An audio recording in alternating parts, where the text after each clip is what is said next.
G'day again, wonderful listeners. This is Trev's Talk, episode 34, and I'm your host, Trev. This week, I want to talk about adoption and how it can make a better world for children. I'm asking for comments from anyone involved with or wanting to be involved with adoption. So please comment, wonderful listeners. I want your input and thoughts. Famous celebrities Deborra-Lee Furness and Hugh Jackman found it so hard to adopt in Australia that they had to adopt overseas. Many other people have found that same problem. It is so hard here in Australia that willing adopters give up, and many young kids are left out of having a loving family life. In a nation where over 46,000 children live in and out of home care and only 207 adoptions were finalised last year, we must ask, what story are we telling about belonging? Adoption in Australia today is rare, complex, and often misunderstood. The laws are designed to protect children, and rightly so, but in so doing, they sometimes create barriers that prevent the formation of loving families. Would-be parents, including same-sex couples and long-term foster carers, face a maze of red tape, long wait times, and inconsistent pathways, and the result? Children linger in temporary care while families ready to offer permanence are kept at arm's length. This isn't just a policy issue, it's a moral issue. Because every child deserves not just shelter, but a home, not just care, but connection, and not just protection, but belonging. I believe adoption laws should be more compassionate, more flexible, and more focused on the child's right to thrive. That doesn't mean lowering standards. It means removing unnecessary delays. It means trusting families who've already proven their commitment. It means honouring the sacred bond that forms when someone says, "You are mine and I am yours." And yes, it means confronting stigma, the idea that adoption is a last resort, that only certain families are fit, that children in care are broken or burdensome. These are myths that wound, and they must be replaced with language that heals. Have a say in comments. Let's explore what adoption could look like if it were shaped by grace, not gatekeeping. Let's hear from listeners who've walked this path, birth parents, adoptive parents, and those who are adopted themselves. And let's ask, how do we build a culture where every child knows they are wanted, welcomed, and worthy?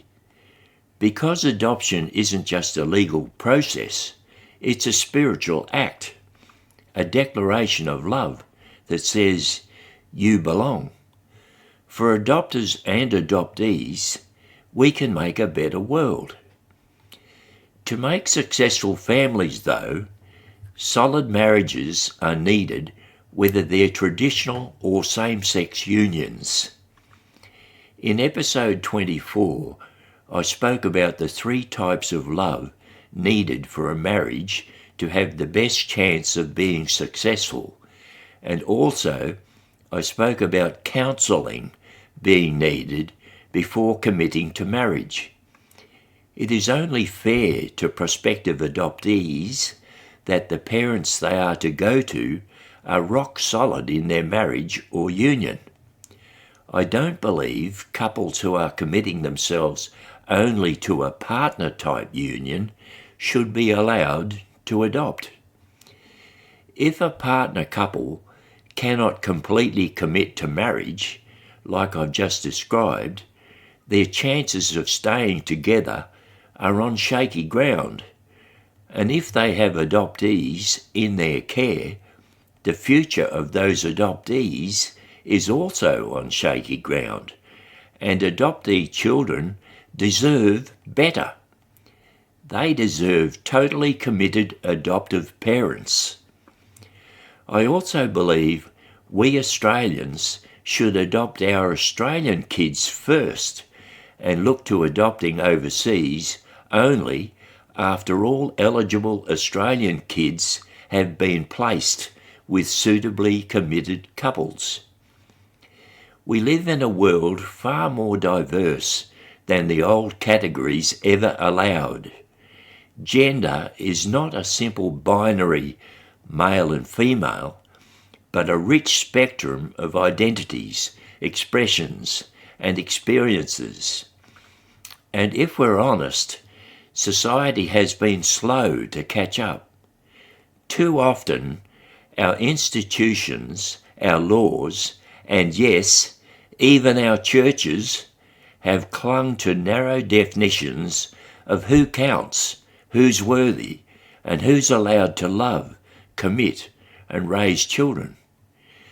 But here's the truth.